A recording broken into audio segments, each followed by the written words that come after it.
Bueno, comenzamos esta segunda sesión de la formación en la Cuaresma. Eh, Nos vemos en la presencia de Dios en nombre del Padre, y del Hijo y del Espíritu Santo. Padre nuestro que estás en el cielo, santificado sea tu nombre. Venga a nosotros tu reino, en la tierra como en el cielo. Danos hoy nuestro pan de cada día. Perdona nuestras ofensas, como también nosotros perdonamos a los que nos ofenden. No nos dejes caer en la tentación y líbranos del mal. Como lo prometido es deuda, ¿nos puedes explicar por qué Moisés no entró en la tierra prometida? ¿Por qué? En el libro de los números. Deuteronomio 3:26. En números 20 me parece que es, habla cómo Moisés no hace caso a Dios y no le habla a la roca, sino que le da con el bastón. Y entonces, por la falta de confianza, Dios le dice que no introducirá a la asamblea en la tierra prometida. Creo, ¿eh? Creo. Entonces, porque el otro día hablábamos de que Moisés guió al pueblo de Israel, pero no entró en la tierra prometida. Y la pregunta era ¿por qué? Y estábamos dudosos de si había cometido alguna infracción, el pueblo, él. Total, que vamos a comenzar el tema de hoy. El tema de hoy es prácticas cuaresmales. A ver, espera, vamos a ponerlo. mm,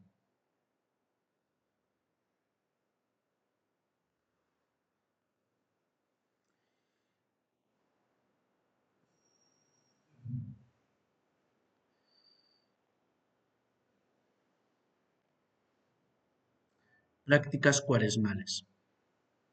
Hemos titulado hoy la formación así. ¿Qué hacemos en la cuaresma? ¿Cuáles son las prácticas de la cuaresma?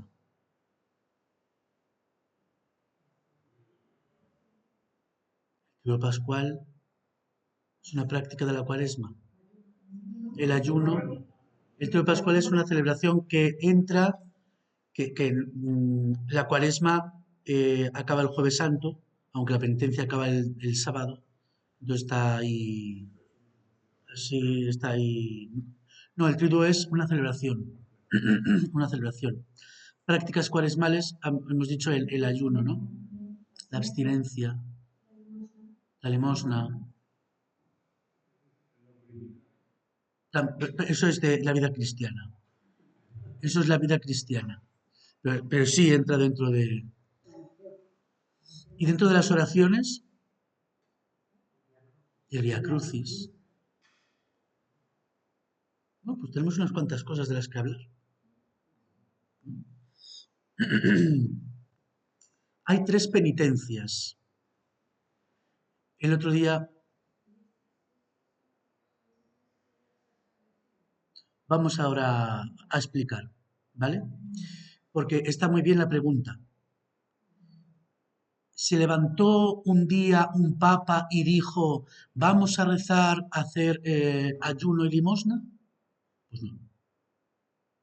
Entonces, hay tres penitencias. El otro día hablábamos de tres itinerarios, ¿verdad? Hablamos de tres itinerarios. Un itinerario que era más catecumenal, un itinerario que era penitencial y un itinerario que era más contemplativo. Dentro de la cuaresma hay tres penitencias que se nos proponen, que son las tres típicas de ayuno, ayuno y abstinencia, limosna y oración. Y es muy pertinente la pregunta de a quién se le ocurrió esa genial idea de hacer esas tres penitencias.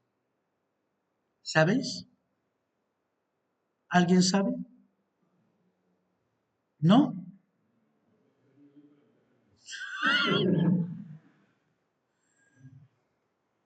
La señora, ¿cómo se llama?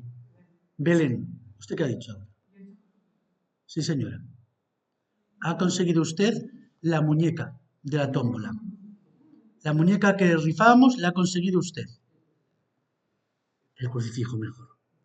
Oh, pero ahora hay unos muñecos que son que son muy graciosos porque es un muñequito del niño Jesús que lo aprietas y reza. Sí, sí, y reza. Entonces, lo aprietas y reza Jesucito de mi vida, sí, para que los niños aprendan. Sí, es como un angelito, como un niño Jesús. Entonces reza. Efectivamente, el miércoles de ceniza leemos un evangelio, es parte del evangelio de Mateo,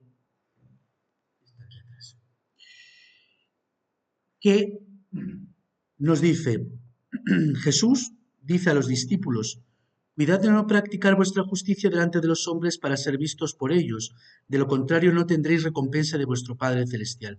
Por tanto, y aquí empieza la cosa, cuando hagas limosna, no mandes tocar la trompeta ante ti. Primero, limosna.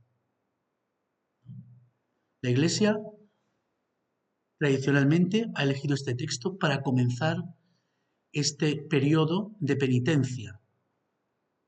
Esos 40 días de penitencia que comienzan con el miércoles de ceniza, la Iglesia comienza con ese texto y en él se inspira la penitencia tradicional de limosna, oración y ayuno. Sigue diciendo, cuando hagas limosna, que no sepa tu mano izquierda lo que hace tu derecha. Como diciéndonos que la limosna es en secreto, ¿verdad? Todo es en secreto.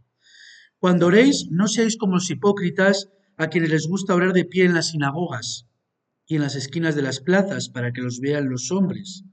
En verdad os digo que ya han recibido su recompensa. Yo soy de Zamora y en Zamora tenemos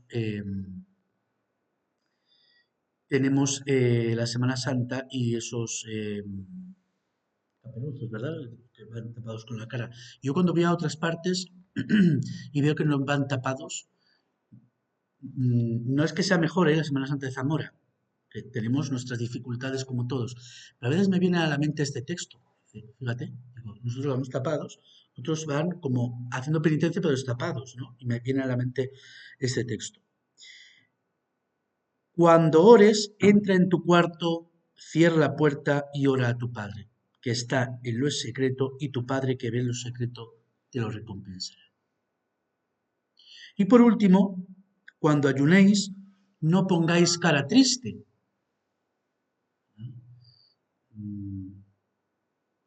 Había una señora en la parroquia que yo ya nada más que entraba sabía si había que preguntarle. ¿Qué tal estás? Ay, pues es que me ha pasado esto, me ha pasado lo otro. Porque la cara triste venía que quería que le preguntaras, ¿sabes? Aunque las cosas no fueran, ¿sabes? Lo que le había ocurrido no era una gran cosa, igual habría, ¿sabes? Pero ya en la cara triste viene implícito, ¿qué te pasa, no?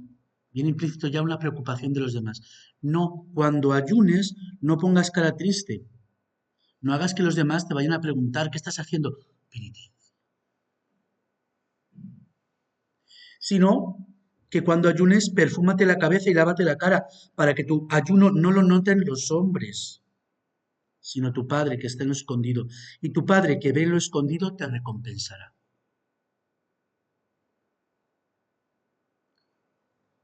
Cuando este próximo domingo será el tercer domingo, bienvenida. Este próximo domingo será el tercer domingo en la oración del principio, ¿vale? Después del acto penitencial, en la oración del principio tienes que poner la orejita bien dispuesta porque habla precisamente de esto. Luego vamos a leer la oración de este tercer domingo de Cuaresma. Pero habla precisamente de la limosna, la oración y el ayuno. Ahora vienen un montón de preguntas, ¿no? La pregunta de ¿quién está obligado a ayunar? Pues mira, básicamente podremos decir muchas cosas, pero todo el que pueda. No es que mi médico me ha dicho que no hagas esto, pues entonces no estás obligado. No es que tengo más de 80, pero puedes. No debo, pues entonces no estás obligado. Pero bueno, pero algo puedo hacer, pues entonces hazlo, ¿no?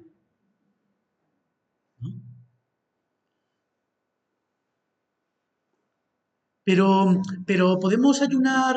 Me gustan mucho los dulces, pero ¿podemos ayunar de los dulces? También. Es que el Papa he visto en Facebook que ha dicho mentira. El Papa no dice esas cosas, ¿sabes? Pues el cura de no sé dónde dijo, pues el cura de no sé dónde, además de lo que dice la iglesia, lo que diga el cura también, que hay que ayunar de teléfono o redes sociales. Pues a mí me vendría muy bien, la verdad. También, también. Pero la limosna, la oración, el ayuno, son las tres penitencias que la iglesia nos propone desde siempre. Y como la iglesia es una miaja, miaja es no sé si se usa por aquí, un término así muy es una miaja más vieja que nosotros, y ya tiene mucha experiencia en la historia de la penitencia, pues sabe que la limosna, la oración y el ayuno, que están inspirados en la palabra de Dios, como estamos viendo, pues son las mejores penitencias que podemos hacer, adaptadas cada uno a su circunstancia. Perdón, a la pregunta esa de quién ha mandado esto, La respuesta es lo que estás diciendo el ahora, Señor. evidentemente es el Señor el que lo ha ido diciendo. Claro. Es palabra de Dios. O sea, está inspirado en el Evangelio. La iglesia se inventa pocas cosas. Normalmente, cuando al final uno empieza a rascar,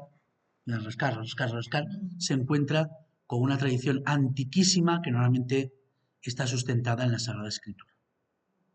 Y si no está sustentada en la Sagrada Escritura, está sustentada en textos antiquísimos de los 3, 4 primeros siglos.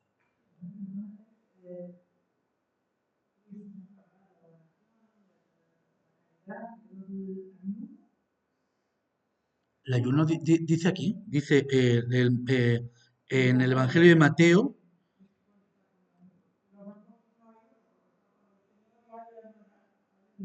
cuando el Señor no esté. De hecho, existía un ayuno,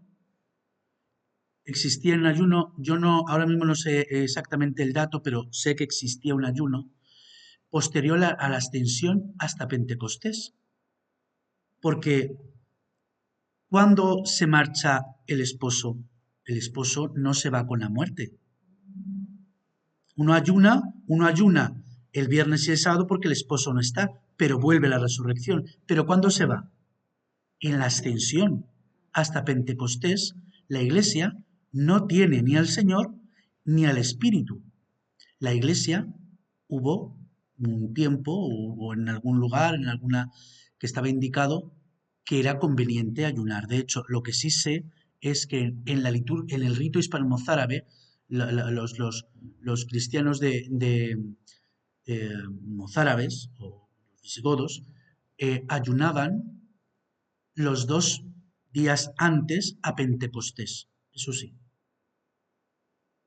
viernes y sábado antes de Pentecostés ayunaban. Y Pentecostés, que ya lo hablaremos, porque si hablamos aquí de todo eso, que nos quedarán para las otras sesiones.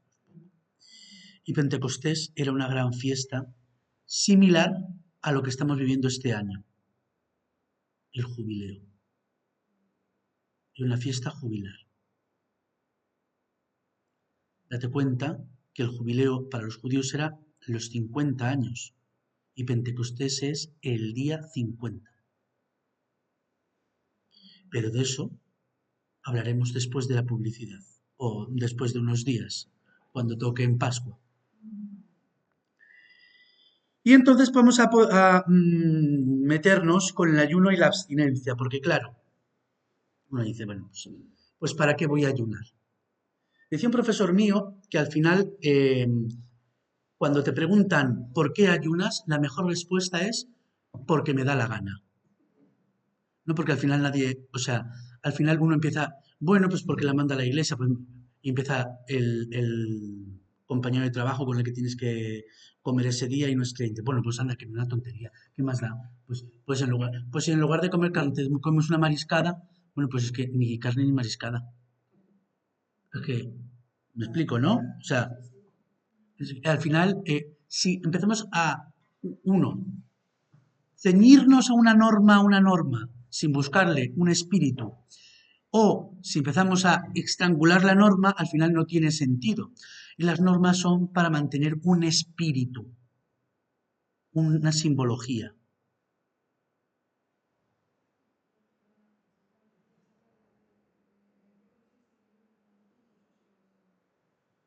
El ayuno consiste en no comer. Eso ya depende. Uno puede hacer ayuno durante todo el día, pero uno puede hacer una comida solo una comida. Una comida en el día del ayuno. Hay días de ayuno. Los días de ayuno son dos obligatorios: miércoles de ceniza y viernes santo. Claro, que esto es como lo de antes. Y el resto de viernes, pues el resto de viernes si puedes y quieres, también. ¿Y podría hacer más? Pues sí, mira, los miércoles. Los miércoles es el segundo día penitencial, también. ¿Y podría hacer más? Pues podrías hacer todos los días. Los cristianos de la España del primer milenio, los mozárabes y los visigodos, tenían la costumbre de ayunar todos los días de la cuaresma. Solo comían una comida después de la puesta del sol y no era nada de carne nunca. En la cuaresma había ningún día había carne ni huevos. De ahí, ni huevos. De ahí todas las tradiciones que en Pascua se comen huevos. Zamora, dos y pingada. Valencia, la mona de Pascua, que tienes un bollo con un huevo. Todas las tradiciones que tienen que ver con los huevos en Pascua, el huevo de Pascua viene de la tradición de no comer huevos durante la cuaresma, que se cocían para poderlos mantener más y para después comerlos en la Pascua. ¿Vale? Pescado sí, pescado sí. La abstinencia es no comer carne. No, nuestra abstinencia es no comer carne. La explicación, hay más que ahora vamos a dar, la explicación es también para acordarnos de que a través de la carne de Cristo hemos sido salvados. Nos abstenemos de la carne. Y la abstinencia no es de cuaresma. La abstinencia es de todos los viernes del año. Pero puede cambiarse por otra penitencia, excepto en cuaresma. Por eso decimos en cuaresma los viernes no se comen carne, porque no se puede cambiar por ninguna penitencia.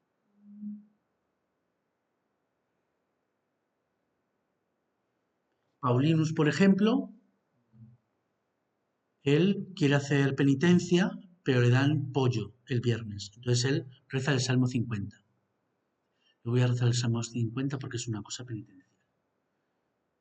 Los viernes fuera de la cuaresma.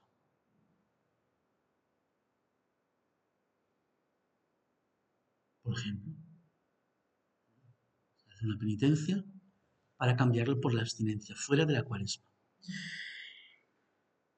¿Qué sentido espiritual puede tener el ayuno y la abstinencia?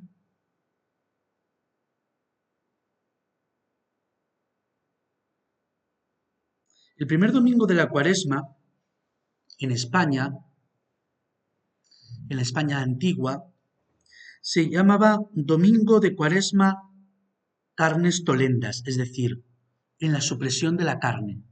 Y ese domingo era el último fuera de la cuaresma. El lunes era cuando empezaba la penitencia, antiguamente, ¿vale? De España del primer milenio.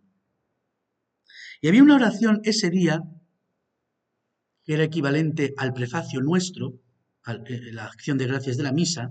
La acción de las gracias de la misa en el primer milenio en España decía: ya desde el principio del mundo nos revelaste este ayuno venerado, porque si Eva, madre del género humano, hubiera respetado el árbol prohibido, habría conservado su patrimonio y la inmortalidad, pero borra con nuestros ayunos el pecado que nuestra antigua madre cometió al tomar indebidamente el fruto prohibido. El ayuno era la forma de borrar el pecado de nuestros primeros padres. Si ellos comieron, nosotros ayunamos. A fin de que los que por no abstenernos del paraíso caímos por la desobediencia de Adán, ahora al ayunar nos levantemos por la obediencia de Cristo. Hacemos lo contrario a lo que cometió el pecado. El pecado original fue cometido por comer del fruto. ¿Nosotros qué hacemos? Ayunamos. Ayunamos con una actitud de demostrar que somos capaces de no estar esclavos de la comida, esclavos del pecado. Es un símbolo. Quiero ir al cielo y para ello demuestro que soy capaz de no comer porque por la comida se produjo el pecado, por comer de un fruto prohibido. Es un sentido espiritual, ¿no? Tanto Gregorio de Nisa como San Agustín hablan de la abstinencia como una armonía entre Dios y el hombre en la creación. Cuando es verdad que nosotros podemos comer pescado, ¿vale? Pero ellos al comentar la creación de los hombres, Dios les da a comer en la creación, Dios que les da a comer, solo vegetales. ¿Os dais cuenta? Dios le dio a comer a Adán y a Eva solamente las hierbas y los frutos del campo. Será con Noé cuando le permite comer carne. Entonces, en un sentido espiritual, habla San Gregorio de Nisa diciendo: así es la primera creación que debe ser restaurada después de estas cosas. El hombre volverá a su estado original, alejándose de la maldad de esta vida de tantas inquietudes y de la esclavitud en búsqueda de alimento. La esclavitud en búsqueda de alimento. Habiendo dejado estas cosas, él retorna a una vida semejante a la que llevaba en el paraíso, igual al vivir de los ángeles. La abstinencia de comer carne, el ayuno, también es como estar en sintonía, querer estar en sintonía con lo que Dios quiso que el hombre fuera.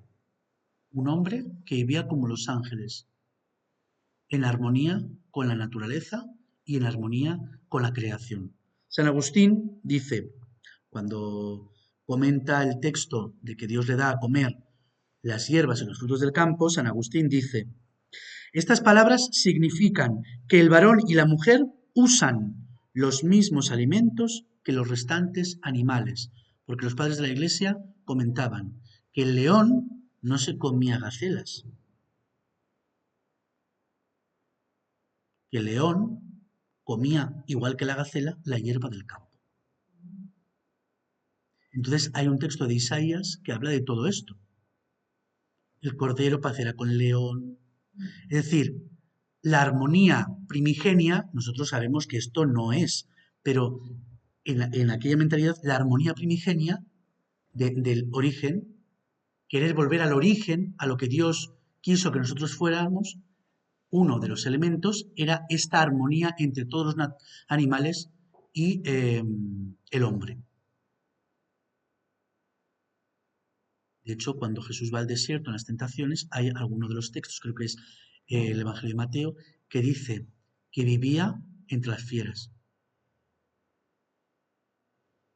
Porque va al desierto para mostrar la comunión entre Dios y el hombre desde la creación. Una armonía. Tú ahora hablas así y parece que estamos, ¿verdad?, en una charla del cambio climático y del veganismo y todo esto, pero esto es una cosa que es propio de la espiritualidad y propio de las lecturas de los santos padres. Bueno, decía, San Agustín, el varón y la mujer usan los mismos alimentos que los restantes animales y que en estos alimentos se encuentran sustento conveniente a la naturaleza de su cuerpo, que aunque en cierto sentido inmortal, la naturaleza del hombre era inmortal, es sin embargo animal. Y entonces dice San Agustín una frase muy importante, que el hombre necesita del alimento para no perecer de inanición. Comemos para no morir. Y dice, y del árbol de la vida. El hombre tenía que comer del árbol de la vida para no morir de vejez. Está hablando del paraíso. En el paraíso había dos árboles, muchos, pero había dos importantes.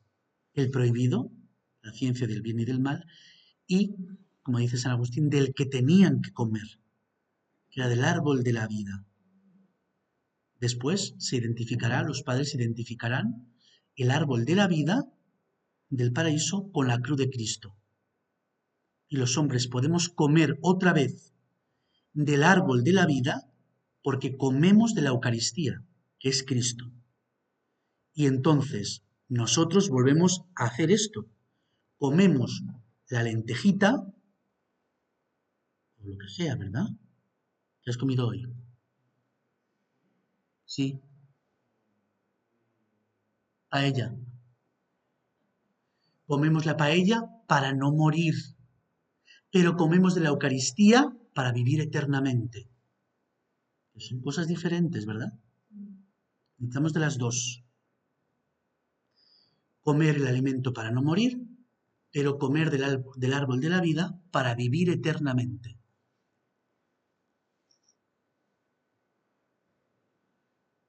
Y por último, ahí tenemos tres cositas, ya hemos comentado dos.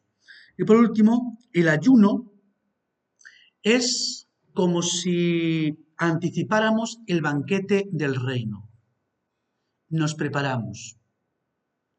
Hay un teólogo de la tradición bizantina que explica que San Juan Bautista, es la figura de la antigua alianza, de la espera y la preparación para el reino.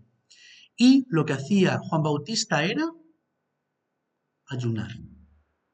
¿De qué se alimentaba? De saltamontes y miel silvestre. Dice uno, vaya dieta, rica en proteínas y en azúcar. Dice, Cristo ha llegado y se ha revelado el reino mesiánico.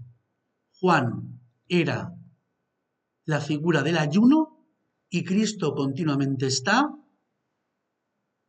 Las bodas de Cana, Zaqueo, por supuesto la Eucaristía, los discípulos de Maús, continuamente hay unos relatos que nos hablan de la comida de Jesús, donde Él predica, donde Él se va revelando, donde Él va haciendo su misión, hasta llegar al final. Dice, ¿cuál es la implantación final del reino de los cielos? Apocalipsis, un banquete. El reino de los cielos es un banquete.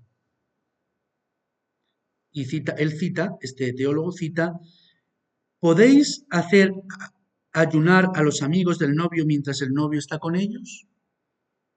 Entonces, la tipología bíblica, dice él, en la tipología bíblica el reino se describe como un banquete, como el final del ayuno. La Eucaristía es el banquete del reino, su anticipo escatológico. ¿Ayunamos durante toda la Cuaresma? para celebrar la Pascua. ¿Cuál es el gesto principal de la Pascua? Comer la Pascua con los discípulos. Las fiestas de Pascua. ¿Dónde? Normalmente hay también existencialmente, hasta romerías en las que participamos con la gente, hay comidas. Está Juan y después viene Jesús con el banquete. ¿Qué es el ayuno eucarístico? No comer para después comer, ¿no? Comer del banquete del cielo que se nos da en la tierra, que es la Eucaristía. Toda preparación conlleva un ayuno que se rompe con la participación en la Eucaristía, en el banquete del reino.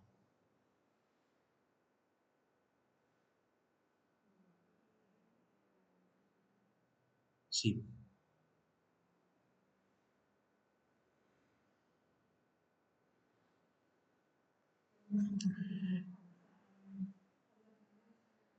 El reino, el cielo habla de se describe en algunos textos, tanto del Antiguo Testamento como del Nuevo, como un banquete. Pero claro, se describe para que nosotros lo entendamos. Cuando lleguemos allí, pues lo entenderemos. No una fiesta, un banquete. No es una fiesta, es un banquete. Tiene sus diferencias. Yo sé lo que es un banquete. Una fiesta depende de cómo uno la monte. Entonces, es un banquete. Se come. Porque tú haces tuyo lo que comes. Y tú te unes con lo que comes. Oración. Dice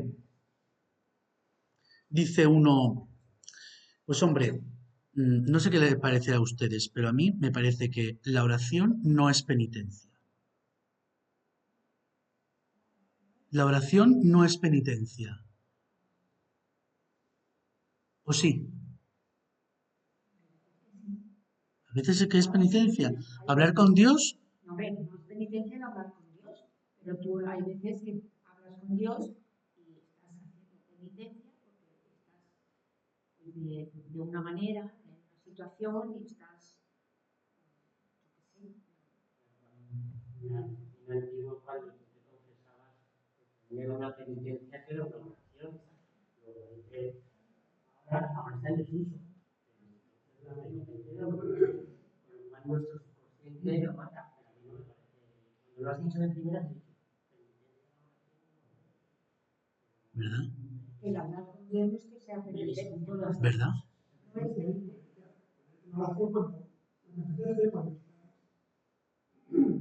Eso es una penitencia.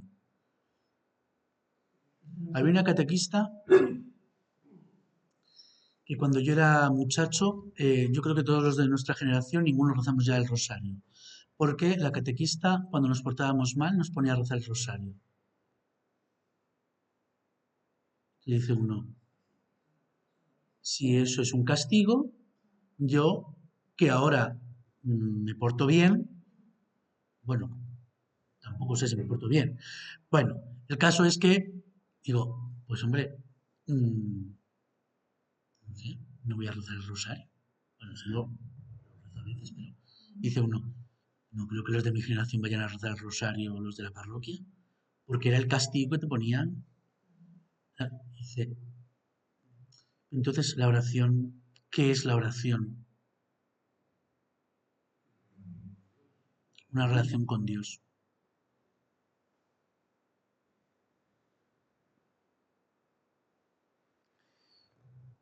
Tenéis ahí 5 puntos. Cada uno de esos puntos se refiere a la oración colecta de los domingos de Cuaresma.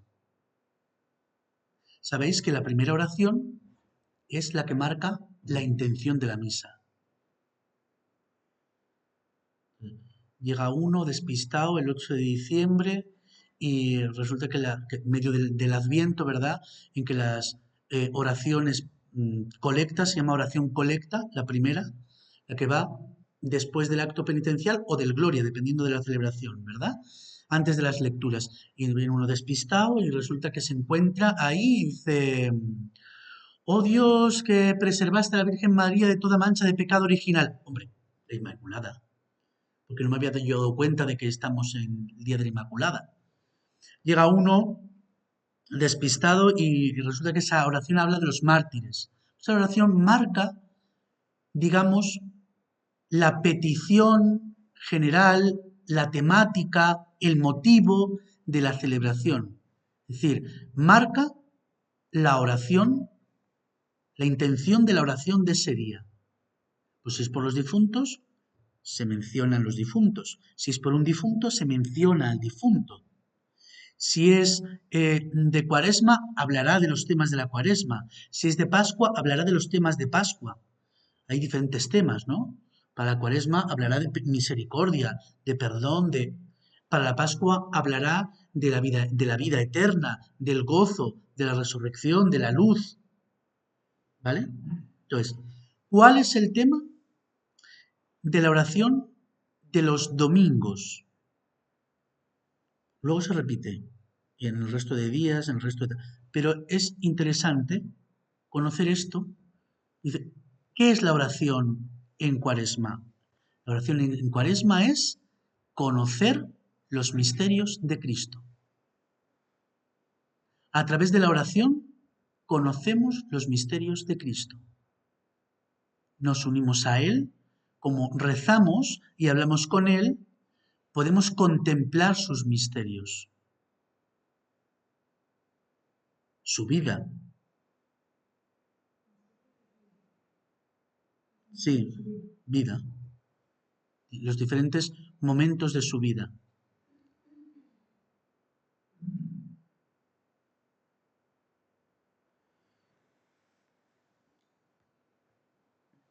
Dice, Dios Todopoderoso, por medio de las prácticas anuales del sacramento cuaresmal, concédenos progresar en el conocimiento del misterio de Cristo.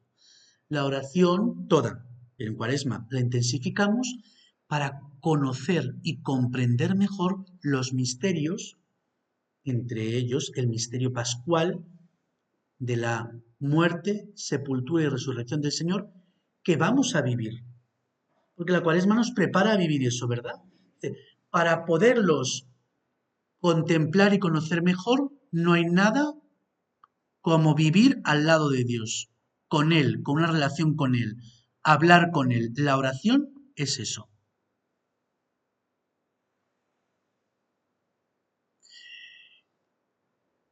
¿Cómo se llama? Carmen.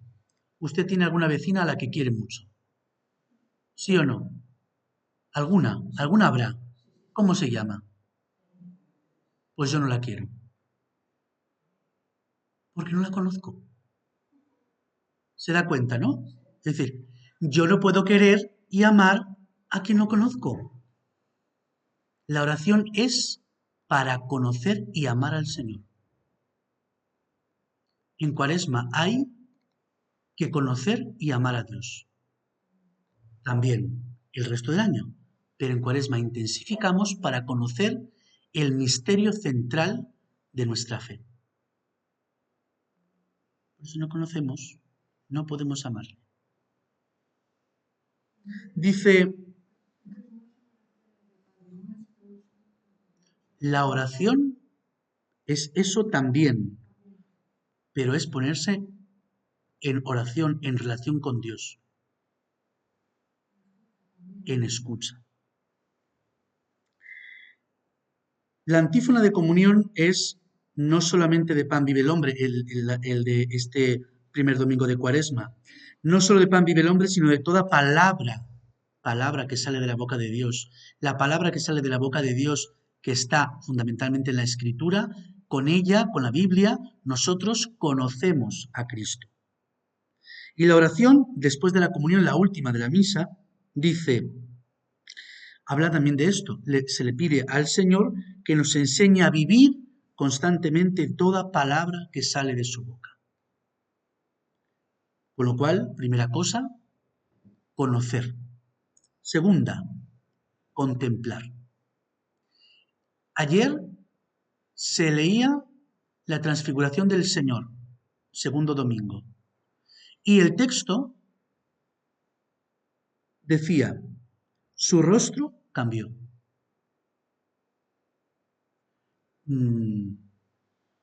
Cuando leemos los evangelios de la resurrección, ¿verdad? Nos damos cuenta de que no sabemos lo que ha pasado, pero que no le reconocen. Los discípulos de Maús le reconocen en un gesto, pero no en la cara. El rostro estaba glorificado y por tanto nosotros no podemos verle. Nosotros le vemos hoy a través de los signos de la presencia real en la Eucaristía, pero también, por ejemplo, en el signo de la luz del cirio. Contemplamos su gloria. Estamos llamados a contemplar el rostro del Señor. La oración es eso, contemplar su rostro. Es que no lo veo. No es lo mismo ver que contemplar. El otro día lo decíamos, ¿verdad? El otro día decíamos, no es lo mismo ver que contemplar. El ciego no ve, pero contemplaba que Jesús era el Hijo de Dios. Los judíos veían a Jesús, pero no podían contemplarle como el Hijo de Dios. Contemplar el rostro en los diferentes gestos, en las diferentes personas, en la presencia real de la Eucaristía, en el crucifijo, en el cirio, en la palabra, en el cura. Lo mismo es feo, pero hay que contemplar la belleza de Cristo. Fíjate, qué ejercicio tienes que hacer. Oh Dios, que nos has mandado escuchar a tu Hijo amado, alimenta nuestro espíritu con tu palabra, para que con mirada limpia, hay que tener la mirada limpia primero, para poder contemplar rostros. Con mirada limpia, contemplemos gozosos la gloria de tu rostro. Tanto el salmo de ayer como la antífona de entrada hablaban, el salmo de ayer no me acuerdo qué número era, pero la antífona era el salmo 26. Y aunque normalmente los curas no leemos la antífona, algunos, yo depende, ayer por ejemplo la leí y hice la introducción sobre la antífona. 26, salmo 26. Buscad mi rostro. Tu rostro buscaré, Señor, no me escondas tu rostro. La oración tiene también la acepción de la contemplación, la búsqueda del conocimiento de Dios, pero de la contemplación de su gloria. Sí, también. Contemplar. Contemplar.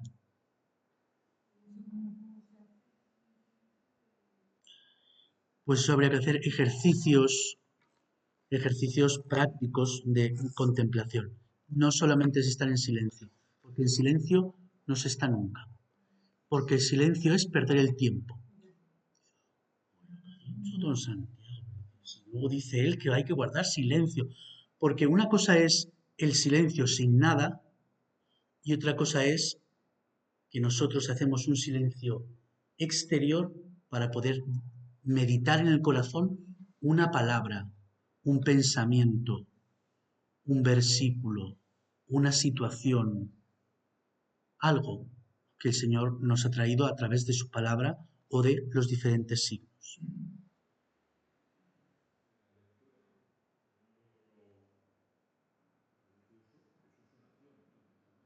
Sí.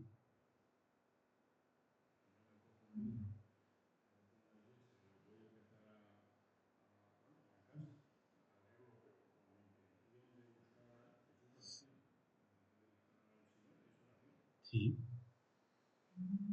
De hecho, hay lecturas que son espirituales precisamente porque ayudan a que después el silencio que uno hace tiene ciertas ideas, resuenan ciertas...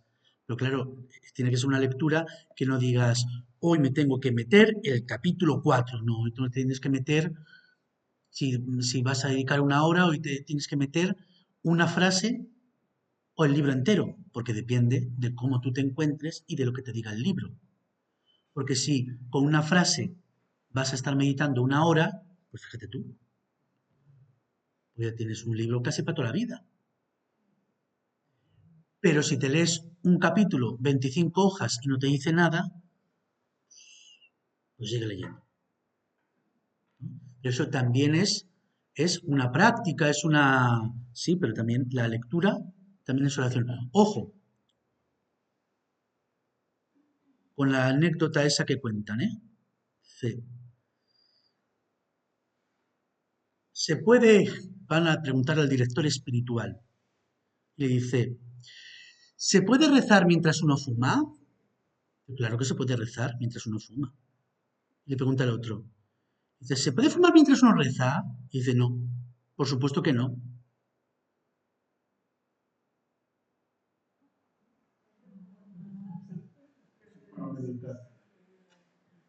¿Se puede rezar mientras uno fuma? Sí, fuma. Mientras uno fuma, ¿se puede rezar? Sí. Mientras se reza, ¿se puede fumar? No. Cuando mi marido estaba en el seminario, los seminaristas me preguntaban a ¿Verdad? Apuntarlo y meditarlo. O sea, os va a quedar para la meditación y para la contemplación del rostro glorioso del Señor que no fumaba. Otra nota para el del tercer domingo es la esperanza de ser levantados por su misericordia, es decir, que nuestras caídas, las caídas de nuestro pecado, en la oración las ponemos delante de Dios para que Él nos perdone, Él tenga misericordia, Él levante nuestro ánimo, que a veces está abatido porque nosotros mismos no nos perdonamos, nos pesa la conciencia.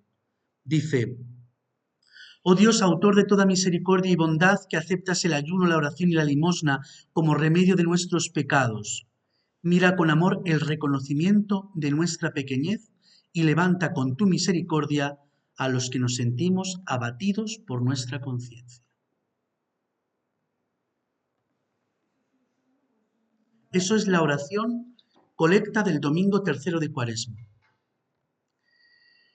También la oración tiene algo de gozo y de alegría. Encontrarse con Dios siempre es una fuente de gozo y de alegría. Hay que contagiarse de la alegría de Dios. Si recibes la gracia, ¿por qué no eres gracioso? Hay que contagiarse de la alegría. Dice el cuarto domingo, que es un domingo especial, incluso la liturgia cambia de color rosa. Dice, oh Dios, que por tu verbo realizas de modo admirable la reconciliación del género humano. Haz que el pueblo cristiano se apresure con fe gozosa y entrega diligente a celebrar las próximas fiestas pascuales. Esto es lo del Evangelio.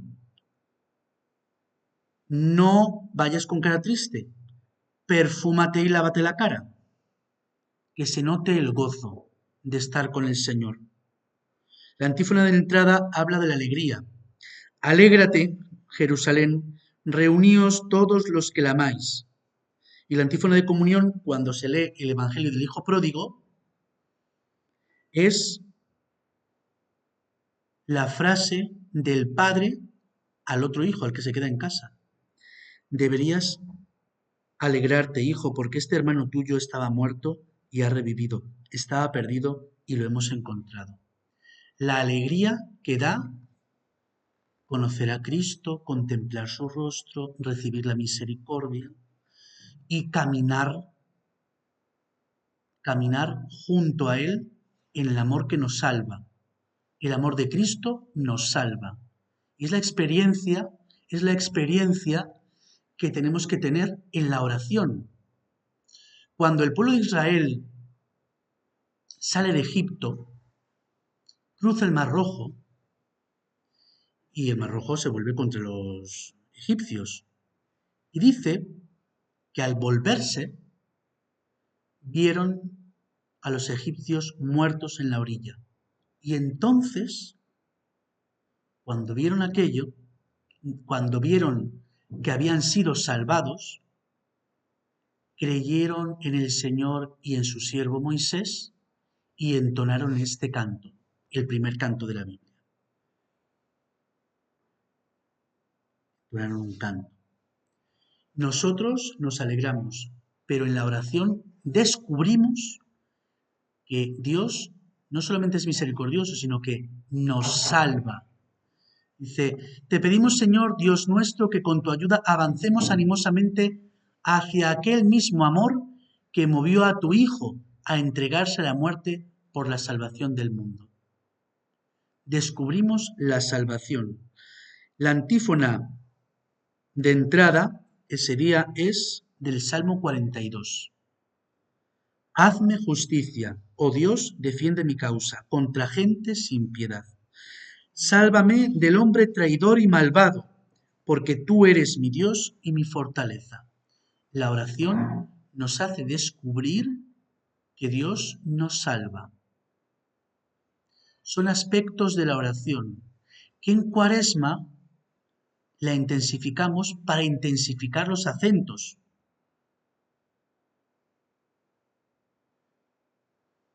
Y descubrir todo esto para vivir de una forma diferente el misterio pascual, la Pascua. Si uno ha descubierto el rostro, si uno se ha sabido levantado de sus miserias, si uno ha experimentado que Dios le salva, no vive igual la Pascua. Digo, yo no. Antes comentábamos, ¿verdad? Dice, es que la Cuaresma hay que vivirla bien, porque si no, pues mejor no hacerla. No andar, porque para qué va a andar uno acordándose de la carne y del pescado, del Vía Crucis y de no sé qué, si uno al final no va a vivirla bien. Porque todo eso es cosas externas que nos ayudan a vivir todo esto.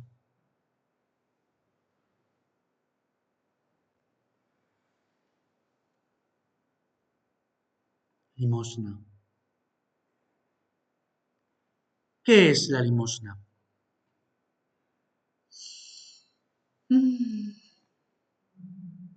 Buena pregunta. Yo he seleccionado 3 textos que creo que nos pueden ayudar a contemplar qué es la limosna. Zaqueo y la limosna penitencia. Yo tengo un compañero que, pues, no sé qué tiempo era, yo creo que había alguna campaña de Cáritas. Entonces, fue un señor a confesarse y le dijo, ¿y de penitencia?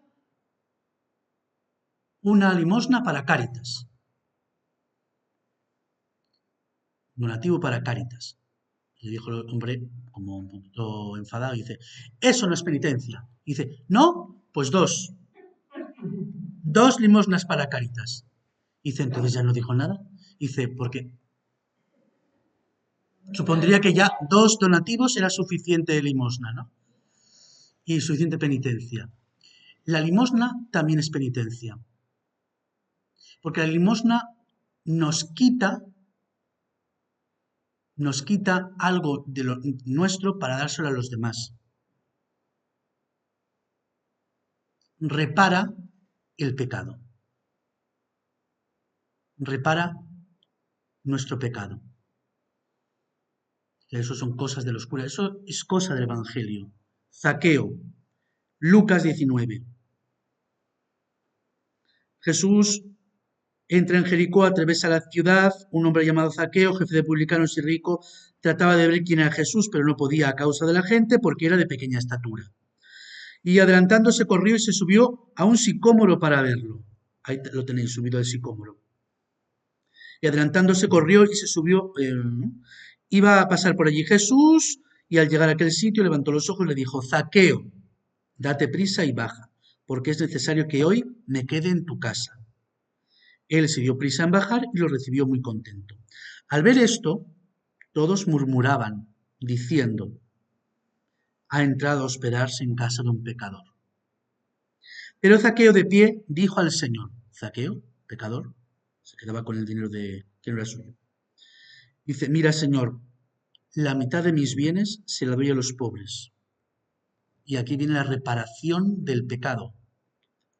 Y si de alguno me he aprovechado, le restituiré 4 veces más. Lo que Zaqueo iba a dar, no lo iba a dar solamente, ay, qué bueno soy, o que lo daba para restituir 4 veces más al que le había quitado. La limosna es penitencial porque pretende restituir lo que yo con mi pecado he dañado. Hay cosas que no se pueden restituir, por eso se da una limosna penitencial también. Claro, si he robado la gallina, pues puedo restituir la gallina. Pero si le he robado el honor a alguien y es imposible restituirlo, pues de alguna forma simbólica también hay que hacerlo. ¿Sabes el chiste de la gallina? Que va un muchacho a confesarse y le dice al cura, dice, he matado una gallina. Dice, bueno hombre, una chiquillada. Entonces sale del confesionario y le dice la madre al muchacho, delante del cura, y dice, ¿ya le has dicho que le mataste la gallina? Y dice el cura, hombre, haber empezado por ahí. No era lo mismo cualquier gallina que su gallina. Hay que restituir. Y la limosna penitencial intenta hacer eso, restituir lo que nosotros hemos cometido. Porque claro, los pecados tienen su consecuencia en el alma, pero también en lo material. La viuda. Otro episodio. La viuda estaba allí en el tesoro del templo y echa todo lo que tenía hecha la limosna en el templo. Y dice Jesús, os digo de verdad que esta viuda pobre ha echado más que todos los que echan en el arca del tesoro, pues todos han echado de lo que les sobraba. Esta, en cambio, ha echado de lo que necesitaba, todo cuanto poseía, todo lo que tenía para vivir.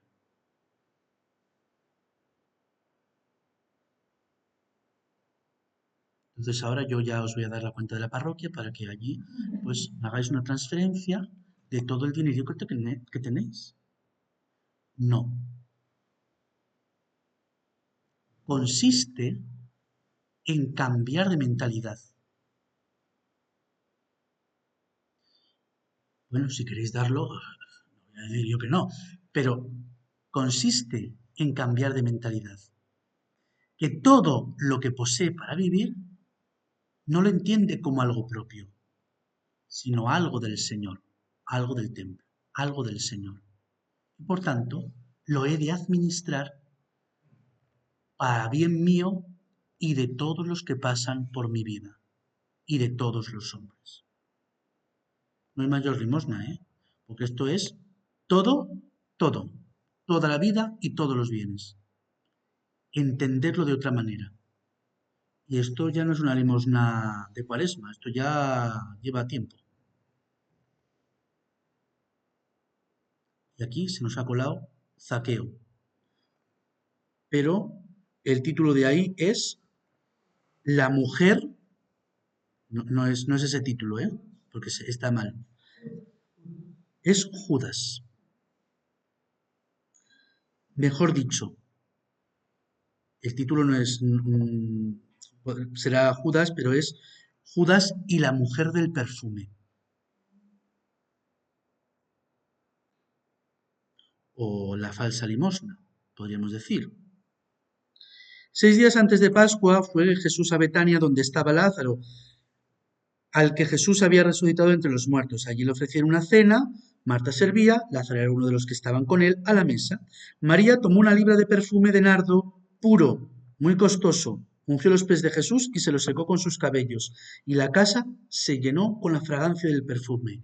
Entonces Judas, una bellísima persona, dice: ¿por qué no se ha vendido este perfume por 300 denarios y se ha dado a los pobres? Traducción para nuestra época. ¿Por qué no vende la iglesia todo lo que tiene y se lo da a los pobres? Dicen, ¿no? Bueno, pues de esta frase, ¿por qué no se ha vendido este perfume por 300 denarios y se ha dado a los pobres? Dice el evangelista. Dijo esto no porque le importasen los pobres, sino porque era un ladrón.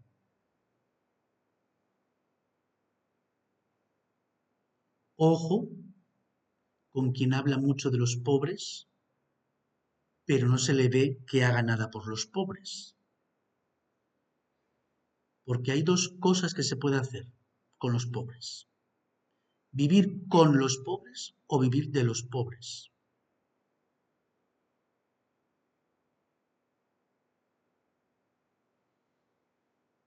Depende de la preposición. Uno vive con la iglesia, siente con la iglesia, como Óscar Romero, o vive de la iglesia, o de los pobres, o del prójimo. Óscar Romero es un obispo mártir de El Salvador, cuyo lema episcopal era sentir con la iglesia. Por eso, sentir con la iglesia. Óscar Romero sí es de, reciente. No sé, no me acuerdo en qué año murió, pero vamos, sí. Sí, es desde el posconcilio. Sí. Y con esto hemos terminado ayuno, limosna, oración. Y ahora, muy brevemente, porque ya no nos queda casi tiempo, ejercicios de piedad. Pero le vamos a dedicar nada, porque es una diapositiva y lo que queramos hablar de ella, que es esta. En el Directorio de Liturgia y Piedad Popular, un documento en el que se habla sobre la relación que existe entre las celebraciones litúrgicas y las celebraciones de la religión popular, como puede ser en este tiempo el Vía Crucis o procesiones de Pascua o otro tipo de celebraciones o de encuentros religiosos, habla del sentido y la importancia que tienen y de la relación que tienen que tener. ¿Vale? Entonces, para el tiempo de Cuaresma, ahí tenéis puesto luego como más tenue, para la Semana Santa, que ya lo comentaremos en otro momento, el trío pascual y en el tiempo pascual. Pero para este tiempo de la Cuaresma, habla de esas 4 celebraciones o oraciones, ejercicios de piedad, que son la veneración de Cristo crucificado. Dice: a lo largo de todo el tiempo de Cuaresma, el viernes, por una antiquísima tradición cristiana, es el día conmemorativo de la pasión del Señor y los fieles dirigen con gusto su piedad hacia el misterio de la cruz. Se adquiere un particular relieve en las iglesias dedicadas al misterio de la cruz o donde se veneran reliquias de la Santa Cruz, lo que llamamos el lignum crucis. La piedad respecto a la cruz debe de ser iluminada también con la resurrección. Después de la cruz viene la resurrección. Estamos llamados, el texto evangélico dice, al narrar los episodios de la pasión, hace mención de algunos elementos a los que también se tiene aprecio o devoción. Por ejemplo, el ece homo, el Cristo vilipendiado, con la corona de espinas y el manto color púrpura, que Pilato muestra al pueblo. Las llagas del Señor, sobre todo la herida del costado y la sangre vivificadora que brota de allí.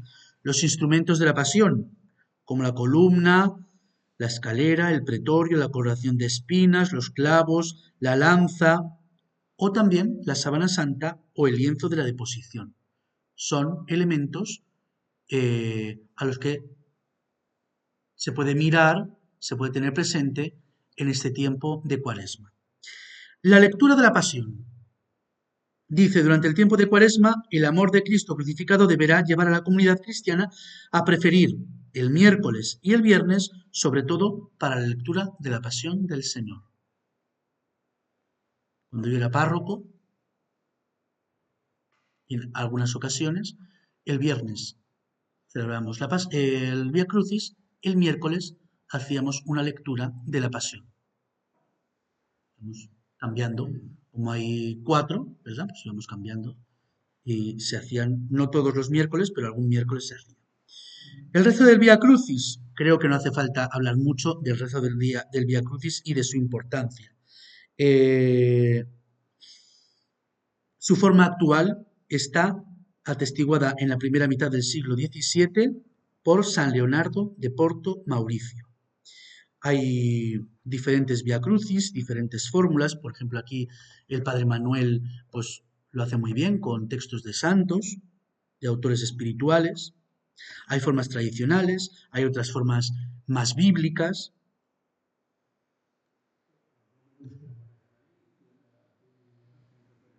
Los números hacen referencia a los números dentro del documento. El documento hace... No, el documento está numerado igual que el catecismo. Entonces esos números forman parte del número del documento. Entonces primero hay toda una reflexión sobre la religiosidad popular y la liturgia y después empieza, por ejemplo, aquí falta lo anterior que es en el tiempo de Adviento, en el tiempo de Navidad y después de esto habla del tiempo ordinario. Sí, creo que es así exactamente. Directorio de Liturgia y Piedad Popular. Y también otro elemento, el Vía Matris, es decir, con los dolores de la Virgen, al modo del Vía Crucis, contemplar los 7 dolores de la Virgen. ¿Vale? Entonces hay, como en el Vía Crucis, hay diferentes versiones, diferentes textos, dependiendo de algunos de ellos. El del Vía Crucis se pueden encontrar textos de la Santa Sede porque, como sabéis, cada año el Papa, como lo reza, o bien él o bien encarga a alguien, componen las meditaciones, con lo cual hay de muchos años y uno puede ir eligiendo de la época de Juan Pablo II, Benedicto XVI, de la época del Papa Francisco. Entonces también lo tenemos, y si no, pues se dice al Padre Manuel, o cuando vengáis el viernes, os lleváis el librito, que los libritos son para llevarse, no para dejarlos, que los hace para llevarse. O sea, os los podéis llevar cuando vengáis el viernes. Y luego ya en casa, pues uno lo reza también. ¿Vale? Pues por hoy hemos terminado con esta sesión de formación.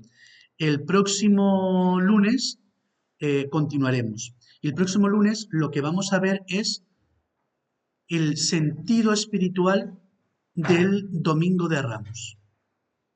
Veremos la Semana Santa, o sea, veremos un poquito más de la Semana Santa. No el Triduo, que para eso será el siguiente domingo, el siguiente lunes, pero sí el Domingo de Ramos y la religiosidad de la Semana Santa.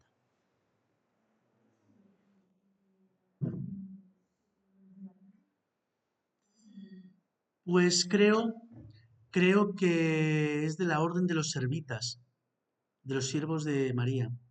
Creo que ellos recogieron esos 7 dolores. No, no. Son de la vida de la Virgen, de toda. La profecía de Simeón, la huida de Egipto, el niño Jesús perdido y hallado en el templo, el encuentro con Jesús camino del Calvario, la crucifixión y muerte de Jesús, la piedad, o sea, el cuerpo de Jesús en brazos de María y el entierro de Jesús y la soledad de la Virgen. Los últimos son parte de la pasión, no los 4 últimos. Entonces son esas 7 espadas que se ven en el corazón de la Virgen, ¿no? normalmente de la Virgen Dolorosa, en 7 espadas, son estos 7.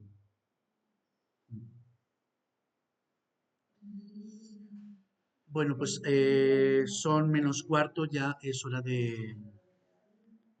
Así que nos despedimos hasta otro día. Los que queráis, pues nos vemos ahora también en la misa a las 8.